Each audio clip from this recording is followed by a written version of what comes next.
Welcome back to IvanVentures, everyone, the podcast where we make money, investing, and everyday life connect in ways you never thought about.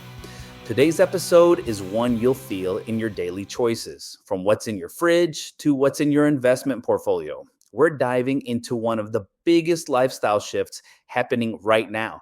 People drinking less, spending more on wellness, and transforming trillion-dollar industries along the way.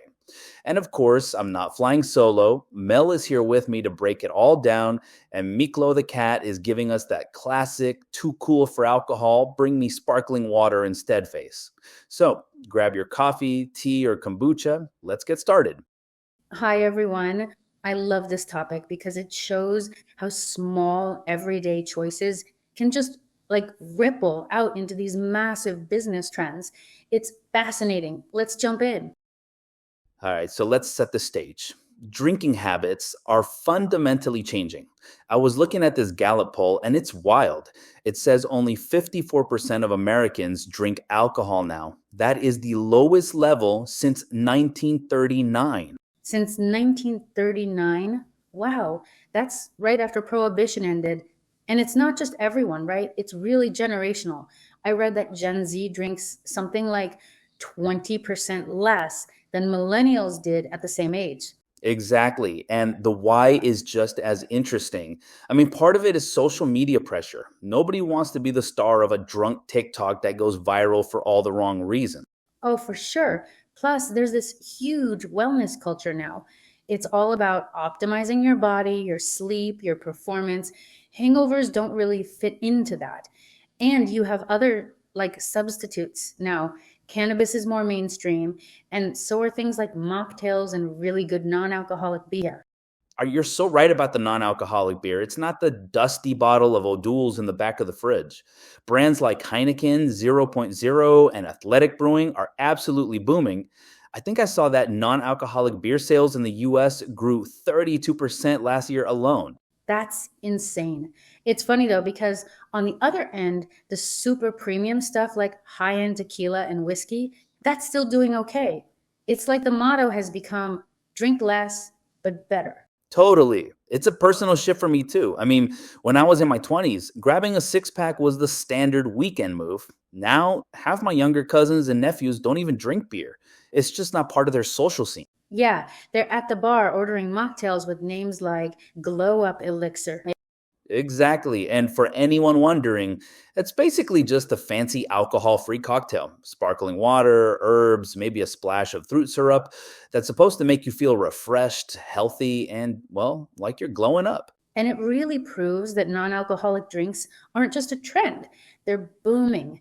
In the last 5 years, US sales of alcohol-free beer, wine, and spirits have more than doubled, topping $500 million. That's right, big money in drinks with zero buzz. Which brings us to the other side of this coin. People aren't just quitting alcohol, they're replacing it with a whole universe of wellness products. Let's talk about the wellness boom. It starts with data, right? Wearables. Everyone has an Apple Watch or an Oura Ring or Whoop Band.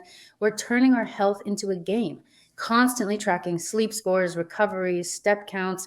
It's gamified self-improvement.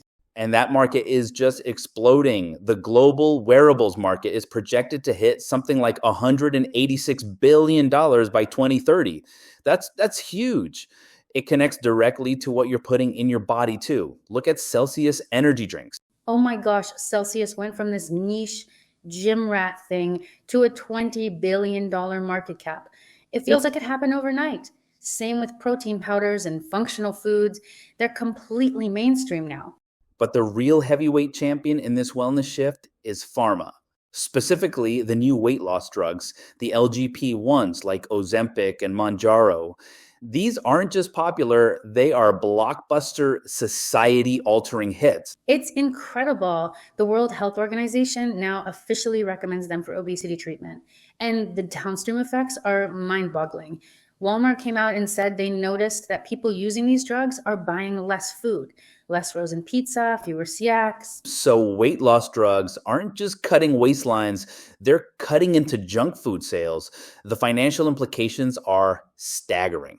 Novo Nordisk, the company that makes Ozempic, its market cap is now bigger than the entire GDP of its home country, Denmark. And Eli Lilly with Mounjaro is now America's most valuable healthcare company. It's a full-on revolution. It is, and the ripple effects are everywhere. Here's a weird fun fact. Sales of laxatives are actually down in some markets. Why? Because a side effect of these GLP-1 drugs is that they also change digestion patterns. Wow. So they're changing everything from the stock market to the digestive aisle. But your point about Walmart is the one that really sticks with me. Imagine if half of America eats 20% less fast food. That's billions wiped off revenue forecast for some chains. And Miklo the cat would say, more tuna for meat than... Okay, so this is where it gets really interesting for investors.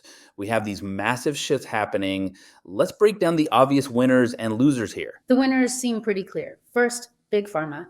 Novo Nordisk and Eli Lilly are practically printing money. Then you have the health and fitness brands, Lululemon, Celsius, Athletic Brewing, like you mentioned. Don't forget the tech wearables. Apple and Garmin are right at the center of that personal data trend.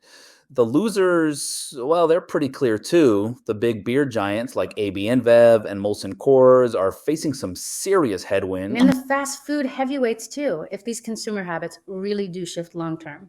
It's a huge question mark for them. Right. But then you have the smart ones, the hedgers, companies that are playing both sides. Think about PepsiCo. They own Lay's chips and Gatorade. So they're hedging both indulgence and wellness. That's brilliant. Nestle does it too. They invest heavily in supplements, vitamins, and plant-based foods while still being, Nestle. It reminds me, here's a little trivia break. Remember LaCroix sparkling water? Oh yeah, the original I'm not drinking, but I want something in a can. Exactly. It was once considered this boring old school drink, but it became so trendy in the 2010s that its parent company's stock rose 900% in just 5 years. A 900% return on sparkling water. It just shows how powerful these lifestyle shifts can be for investors. That LaCroix example is perfect. It shows how a simple choice scales up into a market-moving force. But I think we can go even deeper. Let's talk about the second order effects of this wellness wave, the things that aren't immediately obvious. Ooh, I love this. The ripple effects. Okay, where do we start? How about agriculture? If millions of people are swapping out sugary sodas for kombucha and eating less processed food, that has to shake up the supply chain. And see, this is what I love about finance. This is why we do this show. It's not just numbers on a screen, it's how we live. Your kombucha, your smartwatch, your protein shake, all those are investment signals. They tell a story about where the world is heading. Right. And the big question for everyone listening is, are these just fads or are they structural shifts?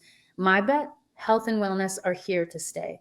Gen Z grew up with wellness apps and influencers. They're not going back to the way things were. This is their normal. I completely agree. It's a fundamental rewiring of consumer priorities. When your lifestyle choices multiplied by millions of people are reshaping $8 trillion global markets, investors better pay attention. So what's the big lesson today? The choices we make every day, whether it's skipping a beer, strapping on a fitness tracker, or grabbing a protein shake, don't just affect our health. They're shaping trillion-dollar markets and rewriting the playbook for entire industries. That's the beauty of IvanVentures. Money, investing, and lifestyle are all connected. And by paying attention, you can spot the next big opportunity before everyone else. And remember, it's not about chasing every single trend. It's about understanding the bigger shifts and how they affect your life and your wallet. Exactly. Thanks for hanging out with us today. If you enjoyed this episode, hit follow, share it with a friend, and leave us a quick review. It really helps us grow this community. Until next time, stay smart, stay healthy, and stay curious. And Miklo says, drink more water, humans. See you on the next IvanVentures podcast.